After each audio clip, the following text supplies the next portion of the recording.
नमस्कार।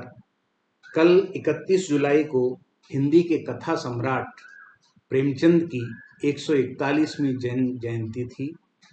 शायद ही कोई साहित्य प्रेमी ऐसा होगा जिसने प्रेमचंद की कोई न कोई रचना नहीं पढ़ी होगी। प्रेमचंद पहले उर्दू में लिखते थे नवाब राय के नाम से। उसके बाद उनके सोजे वतन कहानी संग्रह को अंग्रेजी हुकूमत ने जब्त कर लिया। इसके बाद वे हिंदी में प्रेमचंद के नाम से लिखने लगे। हिंदी के कथाकार सुदर्शन जी ने उनसे पूछा था कि नवाब राय नाम क्यों छोड़ दिया। इस पर प्रेमचंद का उत्तर था, नवाब वह होता है जिसके पास कोई मुल्क हो, हमारे पास मुल्क कहाँ, 4 पैसे पास नहीं और नाम नवाब राय। इससे तो प्रेम भला है जिसमें ठंडक भी है और संतोष भी है। गरीबी और आर्थिक संकट से प्रेमचंद जीवन भर जूझते रहे। अपनी सरलता को उन्होंने नहीं छोड़ा और साधारण जनता के प्रति आत्मीय भाव को भी कभी अपने से दूर नहीं किया।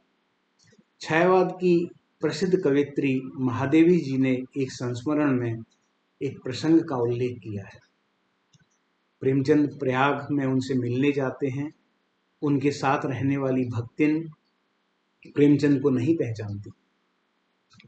उनकी साधारण वेशभूषा को देखकर भक्तिन ने कहा, गुरुजी तो अभी काम में व्यस्त हैं। इस पर आत्मीयता भरी निश्चल हंसी से प्रेमचंद उसे कहते हैं, तुम तो कोई काम नहीं कर रही हो, आओ बैठो, कुछ अपनी कथा सुनाओ। और मई की भीषण गर्मी में नीम के पेड़ के नीचे बेंच पर बैठकर प्रेमचंद घंटों भक्तिन से बात करते रहे। महादेवी जी खोजती हुई जब बाहर आती हैं और अफसोस प्रकट करती हैं तो प्रेमचंद का उत्तर था, यहाँ मुझे कहानी का बहुत मसाला मिल गया है, न बैठता तो कैसे मिलता। संभवतः प्रेमचंद के व्यापक अनुभव का रहस्य इसमें छिपा है। उनका कथा साहित्य इसका प्रमाण है। वे 8 उपन्यास और 300 से लगभग कहानियां लिखने वाले महान रचनाकार थे और उनका रचना संसार व्यापक है। उनसे हमारे समाज के अंतर विरोध भी छिपे नहीं रहते थे। निर्मला उपन्यास अनमेल विवाह और दहेज समस्या को उठाता है। पिता की असमय हत्या के समय के बाद निर्मला का विवाह 3 संतानों के पिता तोताराम से होता है, जो उसके पिता की उम्र के हैं, और उनका बड़ा बेटा निर्मला की उम्र का। तोताराम के शक और संदेह की आग में पूरा परिवार बर्बाद हो जाता है।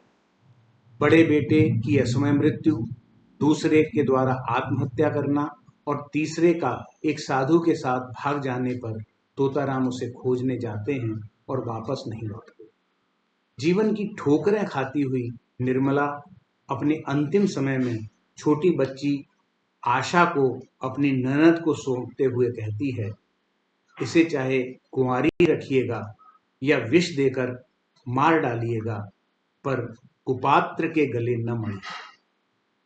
निर्मला का यह आर्तनाद आज भी भारतीय समाज के कानों में गूंज रहा है। वैसे अब समाज में उम्र के अनमेल विवाह कम होते हैं, लेकिन मानसिक अनमेल विवाह की संख्या बढ़ रही है। यह भी एक चिंता का विषय है। प्रेमचंद के कथा साहित्य में जहां साधारण की असाधारणता के अनेक जीवन छवियां दिखाई देती हैं, वहीं बड़े लोगों के पौनेपन पर भी कम प्रसंग नहीं मिलते। प्रेमचंद की विशिष्टता इस बात में है कि वे उन साधारण पात्रों के पक्ष में निर्द्वंद दिखाई देते हैं और संभ्रांत और रसूखदारों की हृदयहीनता पर भी व्यंग बाण छोड़ने में नहीं चूकते। कफन कहानी में माधव की पत्नी की प्रसव के समय मृत्यु हो जाती है। पिता घीसू और माधव कफन के लिए पैसे से शराब पी लेते हैं और पूड़ियाँ खाते हैं। दोनों आशीष देते हुए कहते हैं कि बहू बैकुंठ में जाएगी। प्रेमचंद घीसू से कहलवाते भी हैं वह बैकुंठ नहीं जाएगी तो क्या वे मोटे मोटे लोग जाएंगे जो दोनों हाथों से लूटते हैं। साधारण की असाधारणता का उत्तम उदाहरण रंगभूमि उपन्यास का नायक अंधा भिखारी दलित सूरदास है। वह अपनी और गांव की जमीन के लिए मरते दम तक लड़ता है, जिस पर सिगरेट का कारखाना खोला जाना है। सूरदास की दृढ़ता और नैतिक बल के पीछे गांधी जी और उनकी विचारधारा है। गोदान भारतीय किसान का महावृतांत है। पुरी और धनिया का जीवन मूल्य निष्ठा, दायित्वबोध, दुख दर्द और संघर्ष के माध्यम से प्रेमचंद स्वतंत्रता पूर्व के भारतीय किसान जीवन की स्थित परिस्थितियों का ही वर्णन नहीं करते, उस सामाजिक व्यवस्था में पिस रही मानवता के करुण दृश्य भी प्रस्तुत करते हैं। घर पर गाय हो और यह इच्छा और उस माध्यम से परिवार की कलह, गांव वालों का ईर्ष्या द्वेष, शोषण जिस रूप में स्पष्ट होता चलता है, गोदान के अलावा ऐसे कम उपन्यास हैं जिनमें यह देखने को मिला हो।